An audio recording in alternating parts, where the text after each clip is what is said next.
Hola a todos, mi nombre es Ricardo Gutiérrez y el día de hoy vamos a estar viendo un poco sobre lo que es el algoritmo de Kant para el orden topológico. Para empezar a explicar este algoritmo, vamos a revisar lo que es el problema de la fábrica. El problema dice lo siguiente. En una fábrica existen n diferentes tareas que se tienen que llevar a cabo. Sin embargo, hay algunas tareas que tienen una serie de tareas requisito que se tienen que completar antes de poder ejecutarlas. Las tareas están numeradas del 1 al n y el jefe de la fábrica le interesa que se les dé prioridad a las tareas que son más importantes. Aquí definimos que la tarea I es más importante que la tarea J si I es mayor que J.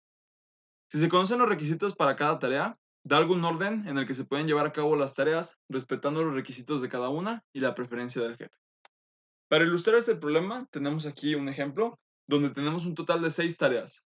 Las 6 tareas, como ya vimos, están numeradas del 1 hasta el 6 y cada una de ellas en esta tabla se muestran sus requisitos. Aquí, por ejemplo, la tarea 1 tiene como requisito a la tarea 3 y la tarea 5. Esto lo que quiere decir es que nosotros no vamos a poder hacer la tarea 1 hasta que hayamos terminado la tarea 3 y la tarea 5, y así para cada una de estas tareas.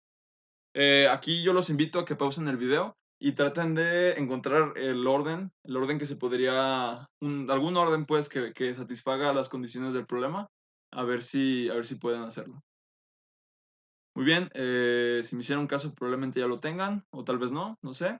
Pero bueno, esta es la respuesta del problema.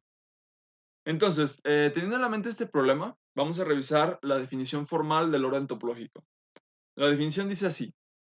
Dice que el orden topológico de un grafo acíclico dirigido es un ordenamiento lineal de sus vértices de tal forma que el vértice U va antes que el vértice V si la lista de U a V existe en el grafo acíclico dirigido. Ahí en esta definición a mí me gusta porque es muy precisa, pero hay muchas palabras, muchos términos que tenemos que conocer antes de poder entenderla en su totalidad. Bien, entonces estamos obligados a hablar de grafos. No se preocupen si no entienden muy bien esta parte del video, porque al final vamos a poder entender el algoritmo de Kant sin necesidad de recurrir a la teoría de grafos, pero yo pienso que no está de más hacer una pequeña introducción. Bien, básicamente un grafo es un conjunto de puntos a los que les vamos a llamar vértices y un conjunto de líneas a las que les vamos a llamar aristas. Las aristas nos sirven para representar la existencia de una relación entre los diversos vértices que conforman el grafo. Grafos hay de muchos tipos, tenemos aquí por ejemplo un árbol binario, un árbol y un grafo dirigido, y cada uno de ellos tiene sus propias características. Pero los grafos que a nosotros nos interesan para el orden topológico, como lo vimos en la definición, son los grafos acíclicos dirigidos. Estos cumplen dos propiedades fundamentales que pueden ver en pantalla. La primera de ellas es que tiene aristas unidireccionales, lo que quiere decir, bueno, esto se puede interpretar de muchas formas, ¿no? Lo que veíamos antes de la relación entre los vértices es que la relación es unidireccional, o sea, nada más, si hay una arista entre U y V, la relación es nada más de U a V y no al revés. Pero una forma un poquito más fácil de verlo es como que existe un camino directo de U a V, pero no de V a U. Si yo estoy aquí, por ejemplo, en el nodo 1, en el vértice 1, yo puedo ir al 2. ¿Por qué? Porque tengo esta flecha que me indica que hay un camino hacia acá. Pero yo del 2 no me puedo regresar directamente al 1 porque no tengo esa posibilidad. La flecha no hay una flecha que vaya para allá. La segunda de ellas relacionado con esto es que es un grafo sin ciclos, lo que quiere decir que no hay un camino que empiece en un vértice V y termine en ese mismo vértice V. Entonces, retomando este ejemplo de aquí, como este grafo cumple la propiedad de que es cíclica, aunque yo me vaya por acá y dé una vuelta entera a esta gráfica, no hay manera de que yo regrese al 1, puesto que este grafo es sin ciclos. Pueden ver aquí que en estos dos ejemplos estas dos propiedades se cumplen para todos sus vértices. Muy bien, ahora vamos a hablar sobre la solución para el problema que planteamos más hace unos momentos, ¿no? Esta solución la vamos a analizar paso por paso. Lo primero que haríamos sería lo siguiente. Cuando yo empiezo, yo no puedo hacer nada que no sea hacer las tareas que no tienen requisitos. ¿Por qué? Porque pues las otras tareas que sí tienen requisitos no los he cumplido todavía. Entonces tengo que empezar con lo que sí puedo hacer. Entonces lo que voy a hacer es que todo lo que puedo hacer lo voy a anotar en una pequeña lista. Ya que hice eso, lo que voy a hacer es que de esa lista voy a buscar cuál es la tarea más importante, porque recordemos que le tenemos que dar prioridad a las tareas que son más importantes. Una vez que la hayamos localizado, simplemente la llevamos a cabo. Ya que hicimos esto, lo que tenemos que hacer es que como ya fue hecha esa tarea, hay que tachar de la lista de requisitos de todas las tareas esa tarea porque ya fue realizada, tacharla o borrarla o como quieran. El punto es que esa tarea ya no es requisito de ninguna porque ya está hecha, ¿no? Ya se cumplió. Como número 4, si alguna de las tareas, después de haber tachado la lista de requisitos, pasa a ya no tener requisitos, o es decir, que ya todas sus tareas requisitos fueron realizadas, lo que vamos a hacer es que la vamos a meter a nuestra lista. Y vamos a repetir desde el paso 2 hasta que nuestra lista ya no tenga ningún elemento. Nos vamos a regresar. Si hacemos esto de manera correcta, lo que nos va a quedar como resultado es el orden topológico. Bien, ahora vamos a ver cómo es que este problema se relaciona con el orden topológico. Ustedes seguramente se estarán preguntando, ¿que no habíamos quedado que el orden topológico se aplica únicamente en las gráficas acíclicas dirigidas? Esto es correcto, pero el pequeño detalle es que hay un grafo implícito. ¿Sí? Un grafo implícito quiere decir que nosotros podemos tomar la información que se nos da del problema, que en este caso sería el ejemplo que vimos, y la podemos modelar o la podemos pasar a una gráfica. En este caso en particular, una gráfica acíclica dirigida. Aquí lo que hacemos para obtener el grafo acíclico dirigido es que para cada tarea vamos a ver cuáles son sus requisitos y vamos a trazar una lista de cada uno de los requisitos a la tarea. Entonces, bueno, como aquí tenemos un total de 6 tareas, nuestra gráfica va a tener que tener 6 vértices, uno por cada tarea. Y por ejemplo, aquí en la tarea 1 vemos que los únicos dos vértices, dos aristas, perdón, que están dirigidas hacia ella son del vértice 3 y del vértice 5. ¿Por qué? Porque aquí en nuestra tabla tenemos que 3 y 5 son los requisitos. Y esto en general ocurre para cada nodo del vértice. Entonces, de manera más formal, lo que hacemos es definir el vértice de U a V si la tarea U es requisito de la tarea V. Una vez que hicimos eso, ya tenemos ahora sí aquí un grafo. Ahora, ¿cómo es que estamos seguros que este grafo es acíclico y dirigido? Dirigido, pues obviamente por la forma en la que fue construida, ¿no? Tenemos flechas, lo que ya nos indica que es dirigido. Y acíclico, pues porque si nosotros tuviéramos un ciclo de requisitos, pues simplemente no podremos llevar a cabo la tarea. Entonces aquí estamos asumiendo que lo que nos van a dar va a ser una entrada válida, una entrada correcta. Ahora, vamos a comparar cómo sería el algoritmo de Kant, el real algoritmo de Kant para el orden topológico y el proceso que nosotros encontramos para hacer el problema hace unos momentos. Para esto tengo aquí la comparación uno a uno de los dos, de la estructura de ambos algoritmos. Aquí arriba tengo lo que es lo que descubrimos, lo que intuimos, pues, y aquí abajo es como tal el algoritmo de Kant. En el proceso que habíamos visto, lo que hacemos era añadir una lista a las tareas que no tienen requisitos. En el algoritmo de Kant, lo que hacemos es añadir a una estructura de datos los vértices que tienen grado de entrada 0. El grado de entrada de un vértice se refiere a la cantidad de aristas que están dirigidas hacia ese vértice. Entonces, los que tienen grado 0 pues son los vértices que no tienen ninguna arista dirigida hacia ellos. Esto nuevamente se puede explicar muy simple por la forma en la que construimos el grafo hace un momento. El segundo paso en nuestra solución del problema era tomar la tarea más importante de la lista y llevarla a cabo.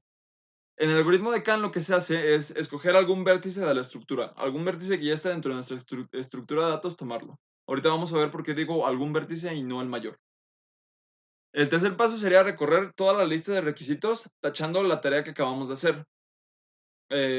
Sí, pues es lo que ya explicábamos, ¿no? Y el equivalente en el algoritmo de Kant sería eliminar todas las aristas que salen del vértice que escogimos. Entonces es básicamente lo mismo, ¿no? Porque si tachamos de la lista de requisitos las tareas, es lo mismo que si en el vértice nosotros eliminamos esas aristas. Como cuarto paso, si tenemos que si alguna tarea pasa a no tener requisitos, lo que hacemos es meterla a la lista. En el algoritmo de Kant lo que se hace es que si algún vértice pasa a tener grado de entrada 0, que nuevamente ya habíamos quedado que era lo mismo que no tener requisitos, lo que hacemos es meterla a la estructura de datos. Y nuevamente repetimos desde el paso 2 hasta que la estructura no tenga elementos, que el análogo en la solución que ya habíamos visto era que la lista no tenga elementos. Eso es básicamente el algoritmo de Kant para el orden topológico. Ahora, hablábamos de que aquí nosotros no escogemos el vértice mayor, nosotros decimos algún vértice. Y es que el algoritmo de Kant para el orden topológico nos permite tener una versatilidad en el orden topológico que queremos encontrar. En general, un grafo cíclico dirigido va a tener una gran cantidad de órdenes topológicos. Y el algoritmo de Kant es útil para encontrar uno en particular. Si nosotros como estructura de datos usamos un montículo, que ustedes probablemente recuerdan del heap sort, lo que nos va a permitir es acceder rápidamente, en un tiempo, en una complejidad muy baja, al vértice que es mayor dentro de la lista que tenemos. Entonces, en esencia lo que hace es que nos mantiene ordenado los elementos de nuestra lista. Y bueno, en este caso ya nada más tomaríamos ese de ahí. Pero ese heap o ese montículo, esa estructura se puede cambiar a otras, lo que hace que el algoritmo de Khan sea muy versátil. Aquí está también el pseudocódigo del algoritmo de Khan, por si quieren checarlo. Muy bien. Para poder tener un entendimiento un poquito más claro sobre lo que es este algoritmo, desarrollé un visualizador que ustedes pueden consultar en este link que se muestra aquí, y que también está en la descripción del video. Y bueno, vamos a ver básicamente cómo funciona. Aquí tenemos un pequeño tutorial donde nos explican un poco de lo que ya vimos en el video y al final nos dicen cómo usarlo. Pero bueno, aquí vamos a ver un ejemplo rápido. Nosotros podemos generar una entrada aleatoria. Bueno, este visualizador está programado pensando en el problema de la fábrica. Entonces aquí generamos nosotros una entrada aleatoria, aquí tenemos nuestra tabla de requisitos y aquí tenemos la gráfica que se genera de este caso en particular. Vamos a ver con ese de ahí. Entonces, bueno, tenemos que la tarea 1 tiene como requisito a la tarea 2. Bueno, así se ven los requisitos de cada uno. Nosotros podríamos marcar nuestros requisitos si así lo quisiéramos. Y luego ya después vamos a activar el modo manual y le vamos a dar a iniciar. Entonces vamos a ir viendo lo que hace. Quedamos que lo primero era buscar todas las tareas que no tuvieran requisitos. Y es lo que está haciendo aquí. Por ejemplo, aquí la tarea 2 no tiene requisitos, entonces la inserta en nuestro montículo. Y así se va a ir buscando todas las tareas que no tienen requisitos. La tarea 9 no tiene requisitos, entonces la inserta y vemos que ocupa ya su lugar en el montículo. Y la tarea 10 tampoco, y aquí ya ocupa su lugar en el montículo. Ahora lo que hacemos es extraer del montículo la tarea 10, porque es la que vamos a procesar. Y aquí lo que va a hacer es buscar si alguna tarea tiene la tarea 10 como requisito para desmarcarla. En este caso no, entonces va a continuar. Sacó del montículo ahora la tarea 9 y ahora va a procesar la tarea 9, como podemos ver aquí. Entonces baja, baja, baja, baja. Y aquí encuentra que la tarea 7 tiene como requisito a la tarea 9. Entonces gráficamente lo que va a hacer, si se fijan, es que esta lista de aquí la va a remover. Ahí está, ya se fue, la quitamos. Y como en este caso el 7 todavía tiene un requisito más, nos añade a la lista todavía. Ahora extrajo el 2 y va a hacer el proceso con el 2. Entonces aquí si se fijan, la tarea 1 tiene como requisito a la tarea 2. Entonces, ¿qué es este vértice de aquí? Le damos, desaparece. Y como la tarea 1 ya no tiene requisitos, lo que va a pasar es que se va a insertar en el montículo. Y va a continuar. Ahora saca del montículo la tarea 1 y ahora va a hacer lo mismo con la tarea 1. Entonces se va a ir, va a encontrar que la tarea 8 tiene como requisito la tarea 1, entonces va a remover esa arista de ahí. Como la tarea 8 ya no tiene requisitos, entonces la inserta al montículo y sigue con su camino. Y pues esto va a ser hasta que el montículo, que nuestra estructura de datos no esté vacía. Entonces vamos aquí de seleccionar manual para que lo termine de hacer por nosotros. Muy bien, ya terminó. Entonces, aquí tenemos la gráfica inicial con la que comenzamos. Y aquí tendríamos el orden topológico resultante de hacer esto de aquí. Bueno, esta herramienta es muy útil para visualizar este algoritmo en particular. Entonces les recomiendo que la chequen. Bueno, ya para cerrar esta exposición, como comentario final, hay dos cosas que me gustaría resaltar. La primera es que, aunque existen otros métodos, este es el más versátil de todos para hallar el orden topológico. Sin duda, esa posibilidad de cambiar la estructura de datos que le da la esencia al algoritmo es lo que hace o lo que le da ventaja a este algoritmo en particular. La segunda de ellas es la complejidad. La complejidad es V más E por el logaritmo de V, donde V es la cantidad de vértices, E es la cantidad de aristas, y bueno, el logaritmo en este caso proviene de la estructura de datos que usamos. Si nosotros usamos una estructura distinta, pues nuestra complejidad cambia, ¿no? Esto sería todo. Muchas gracias por la atención prestada. No se olviden de checar el visualizador que está en la descripción del video. Y sería todo.